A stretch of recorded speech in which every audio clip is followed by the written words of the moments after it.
Hello বন্ধুরা, আমি অনু।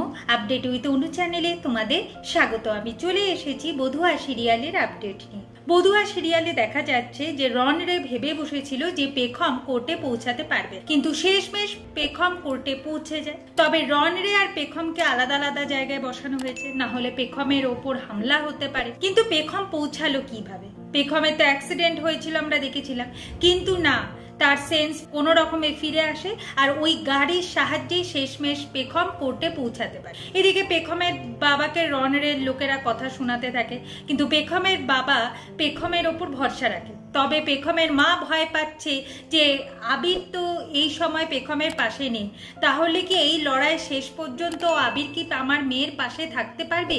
তখন কি হবে আমার মেয়ে? এইদিকে তো কোর্টের কাজ শুরু হয়ে গেছে, দুই লয়ার তাদের কথা প্রেস করছে জজ সাহেবের কাছে। এরপর রনরের উকিল পেখমকে এমন চাপ দেয় যে পেখমকে পুরো ঘটনাটা খুলে বলতে বলে। পেখম একটু বলতে হেজিটেট ফিল করছে, সে বলতে পারছে না, ভয় পাচ্ছে, দিয়ে সে শেষমেশ হেরে যাচ্ছিল। আর এইটা দেখে রনরে বেশ ভালোই আনন্দ পাচ্ছিল। ওইদিকে দেখা যাচ্ছে আবির তার মাকে বাড়িতে নিয়ে গেছে।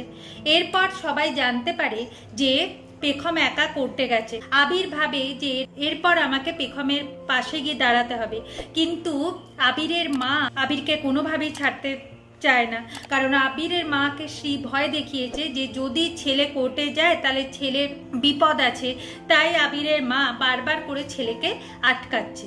এখন আবির মনে মনে বলছে যে পেখম তুমি কিন্তু হেরে যেও না, মন শক্ত করে এই লড়াইটা লড়বে। এইদিকে পেখম যখনই হেরে যাচ্ছিল ঠিক সেই সময় আবিরের কথা তার মনে পড়ে। সে আবিরকে কল্পনা করতে গিয়ে সে বুঝতে পারে যে আবির যদি থাকতো আমাকে এটাই বলতো যে হেরে গেলে চলবে না, আমাদের লড়তে হবে, আর তাছাড়া এইসব ঘটনার মুখোমুখি হতে হবে। আর এই লড়াইটা শুধু তার একার নয়, এইটা পেখমের মতো সমস্ত মেয়ের লড়াই, তাই এই লড়াইতে জিততেই হবে। পেখম ভয় পেয়ে পালিয়ে গেলে চলবে না, সত্যিটা বলতেই হবে। এরপর জজ সাহেব বলে যে পেখম যখন সবার সামনে বলতে চাইছে না, তাহলে পেখমের বয়ানের ভিত্তিতেই আমরা এই কেসে লড়ব। এখন পেখম বলে কিনা যে না, আমি পুরো ঘটনাটা খুলে বলছি, আপনি শুনুন। এখন সবাই পেখমের কথা শুনতে থাকে।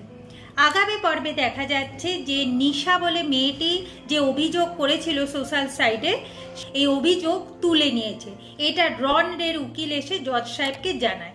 এটা শুনে পেখম অবাক হয়ে যায় যে নিশা কেন এই অভিযোগটা তুলে নিল, এর পেছনের কারণ কি? তাহলে কি রনরে নিশাকে ভয় দেখিয়েছে, আর সেই ভয় পেয়ে নিশা এই কাজটা করেছে?